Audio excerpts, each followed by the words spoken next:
Welcome to this explainer. Let's just jump right in. I want you to imagine a sprawling, dusty city right in the heart of the Democratic Republic of Congo, a city of roughly 3 million people called Mbuji Mayi. Now, imagine that this massive, bustling metropolis isn't built on a diverse, solid foundation of different industries. No, it's built on a single, fragile heartbeat: diamonds. Today we're going to explore the spectacular rise, the really devastating collapse, and the potential rebirth of a city that literally starved while sitting on top of some of the most concentrated mineral wealth on Earth. So, let's kick this off with a story.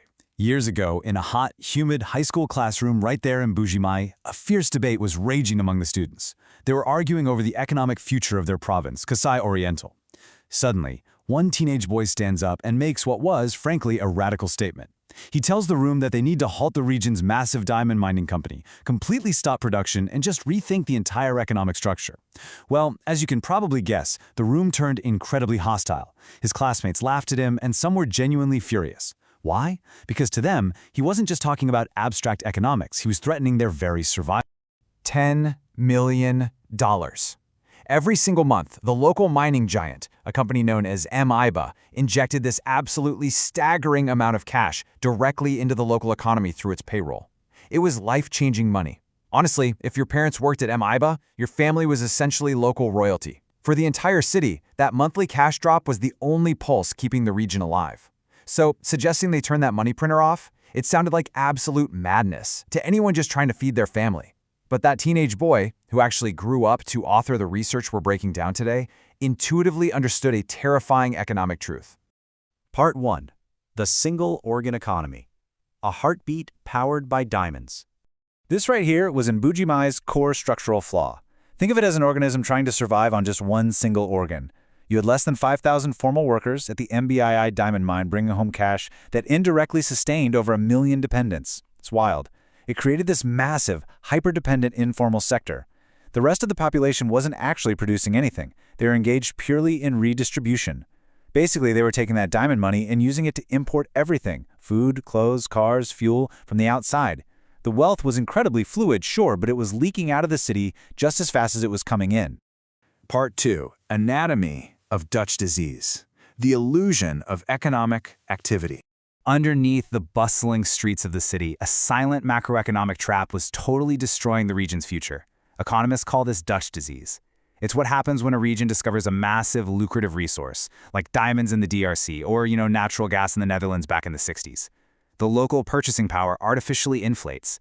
Suddenly, it becomes so much cheaper and easier to just import everything you need from outside, rather than doing the hard work of building factories or farms to make it yourself. So all that incredible diamond wealth just flooded entirely into consumption, leaving local manufacturing and agriculture to completely wither and die. It created this vicious, endless loop.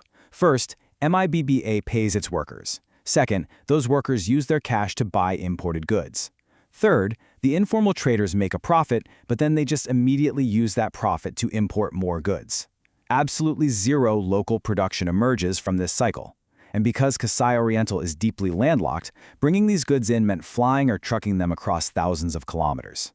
At one point, a simple soft drink or a bag of cement cost vastly more in Mbuji Mayi than it did in Europe, purely because of this extreme import dependency. It was an economy built entirely on scaffolding, but with no actual building inside. Part 3. The collapse of Mbuji, when the engine stopped. The fatal flaw of this kind of resource dependency is that, well, eventually the music stops. The resource runs out, the global market shifts, or the company is mismanaged. And when that day inevitably arrives, if you haven't built anything else, there's absolutely nothing underneath to catch you. In the 1990s, Mbuji was at its absolute peak, pulling an unbelievable 10 million carats of industrial diamonds out of the ground every year. But then, the engine started to break down. Between 1997 and 2003, the Congo Wars saw the company's equipment literally looted to finance conflicts. Then synthetic diamonds hit the market, crushing global demand. By the 2008 global financial crisis, production basically flatlined. And by 2020, total and complete collapse. Millions of carats dropped to practically zero. The singular heartbeat of the city just stopped. The financial crater this left behind was just terrifying. By 2020, Mbuji hadn't just stopped making money. It had piled up an estimated $350 to $400 million in debt. And here is the absolute worst part. $200 million of that debt was in unpaid salaries to its own workers. The exact same people who formed the base of that import-consumption loop we talked about were suddenly left with absolutely nothing. When a city's only formal employer dies, the entire system freezes. This collapse pushed a staggering 81 to 97% of the economic activity entirely into the informal sector. People were completely trapped in survival mode, desperately trying to sell imported tomatoes or scraps of fabric to neighbors who no longer had any diamond dollars to spend anyway. The average monthly income plummeted to roughly $26.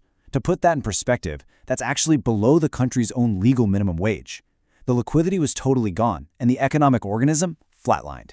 Part 4. The Missing Property Tax. The city that forgot to build itself. Now, you might be asking yourself, wait, shouldn't the local government have stepped in here? Shouldn't they have had a rainy day fund or tax revenues to pave roads and keep the lights on? Well, they couldn't. During the boom years, all that wealth poured right into concrete houses and land, but Mbuji Mayi basically forgot to legally and financially secure its own foundation. The city just grew horizontally and completely chaotically. There were no formal property registries, no cadastral maps. Disputes over who owned what were constant. And because the city didn't know who owned what, they collected exactly zero formal municipal property tax. That's 3 million people sitting on immensely valuable real estate, but they were completely unable to use their homes as collateral for loans, and the city government was completely unable to capture a single cent to fund schools, clinics, or power grids. Part 5. Rebuilding After the Fall. Solutions for Structural Transformation. Okay, so it sounds incredibly bleak, but the collapse of the diamond monoeconomy is actually a forced window of opportunity. It's a chance to finally build a genuine, diversified economy. To tackle the two massive problems, untaxed real estate and a totally informal merchant class, we can look to modern development economics. And the solution to untaxed land doesn't actually require decades of manual surveying anymore. Just a few hundred kilometers away in Kananga, there's a groundbreaking pilot program happening right now. They're using machine learning and satellite imagery to identify, map, and value every single property from space. In just 18 to 24 months, AI can literally build a tax base from scratch, allowing for a progressive tax that finally funds the city. As for the merchants, we move them towards formal credit through simplified micro-licensing linked directly to mobile money. You don't punish the informal sector, you build digital on-ramps to formalize them. The full blueprint for this rebirth relies on a few really key interconnected pillars. First, simplified business registration.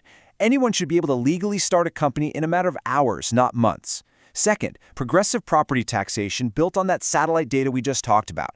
But honestly, the most crucial piece is local agricultural processing.